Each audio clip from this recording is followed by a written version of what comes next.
Molly by Golly, The Legend of Molly Williams, America's first female firefighter.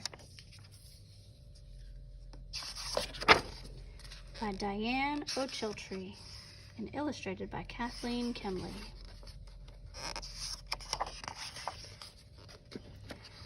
Our Molly is as fine a cook as any in New York City, the lads of Fire Company No. 11 like to boast. In fact, she's wondrous fine. Molly's hasty pudding is tastiest, the captain always said. No, sir, Isaac would declare, it's her chicken roly-poly makes a man's mouth water. Her hot apple tansy is Molly's most delicious dish, Jonas was sure to insist. The argument would go on around the fire company's table until the very last bite of venison stew or codfish muddle had disappeared. But on one thing the men agreed. Molly by Golly put hands and heart to every task in or out of the kitchen. One wintry day she proved just how wondrous fine she could be. Inside the cozy kitchen of Mr. Amar's house, Molly Williams briskly whisked cornmeal, egg, and buttermilk in an earthenware bowl. Outside, snowflakes swirled thick as cream. Snowdrifts stood tall as haystacks. Molly stirred glowing embers in the hearth oven and worried. As the Johnny cakes baked, a fierce wind knocked at the door and whistled through chinks in the red-bricked walls. Molly worried more. Snow covered the neighborhood that morning, and a terrible sickness had spread like a thick blanket over scores of households. Influenza. Many of the volunteer firefighters were already sick. Even Mr. Amar lay abed with it. Molly scratched the upturned chin of Eliza, one of her many household cats, and wondered aloud, if a blaze sparks in a blizzard such as this, what will our poor fire lads do? Molly recognized a sound growing louder above the whine of the snowstorm.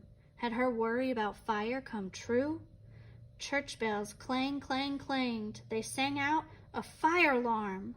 The number of times they chimed told Molly just where the trouble was. Something's afire, Eliza, and it's nearby, she exclaimed. Molly wrapped a heavy woolen shawl around her shoulders and dashed out to spread the news. Molly spied a small knot of neighborhood boys speeding toward her with lanterns held high. Runners. Molly by Golly led them through snow-filled alleyways and icy cobblestone streets. The runners rattled clackers and rang muffin bells. Fire! They all cried. Come out! Come out! Men burst from their homes with bootstraps flapping and coat-tails flying. Women and children tossed out leather water buckets. Molly and the runners scooped them up as they raced to the fire company's equipment shed. Volunteers busily loaded axes, pull-down hooks, and coils of rope into the fire wagon. Molly took a quick count. She'd never seen so few men answer a call. The captain lifted the buckets from her aching arms. Molly by Golly, he said, you're always ready to lend a hand. These hands can do much more than bake Johnny cakes, she thought. She clapped a weathered leather helmet on her head, strapped spatterdashes over her woolen leggings, and pulled on heavy work gloves. Wait for me, she cried. Molly by Golly, exclaimed the surprised captain. He waved her over to the line of men struggling to drag the heavy pumper engine into the snowy street. Molly took her place on the rope and gripped it hard. All heave-ho, lads and lady, the captain ordered. Get this pumper on its way. 1, 2, 3, pull, they chanted. Molly and the men rolled the pumper engine straight away into the street. They dragged it through swiftly drifting snow. Wintry wind whipped at Molly's face and hands, but she never lost her grip. Soon Molly saw ribbons of soot twirling between snowflakes. Then she heard frightened voices floating through the frozen air. Then there it was, a small wooden house ablaze. Step lively now, cried the captain through his tin speaker's trumpet. Fire wagon and pumper to the side yard, volunteers and buckets to the river. Close to the snowy bank, the captain chopped holes in the thick ice. Jonas and Isaac dropped buckets into the frigid water flowing below. Molly and the others formed a bucket brigade, passing water hand to hand, filling the tank fast. "Start pumping and be quick about it," the captain shouted.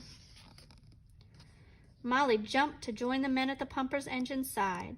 They cranked the heavy, long pump handles until water gushed in a steady stream from the fire hose. Hour after hour, Molly sprayed burning timber. Angry flames hissed and spit each time water hit them. Molly pulled down chunks of burning roof with a hooked iron rod. Flaming shingles melted the snow the moment they hit the ground. Choking smoke crept into Molly's nose. Cinders clung to her woolen shawl. A wall of heat warmed her cheeks. "My fire lads won't let this fire win, and neither will I," she thought. The fire raged and roared with the fury of a wild bobcat until, at last, it was out. The Van Horn family shivered in their snowy yard. A haze of smoke surrounded them. They were thankful to be alive, glad the fire had not spread throughout the neighborhood. Bone-tired, Molly took her place on the drag rope to pull the pumper back to the shed. Jonas, Isaac, and the other volunteers rushed to her side, broad smiles on their soot-covered faces. "Hooray for our new company volunteer," they cheered. "Molly, by golly, you're as fine a fire lad as any," added the captain. "In fact, you're wondrous fine."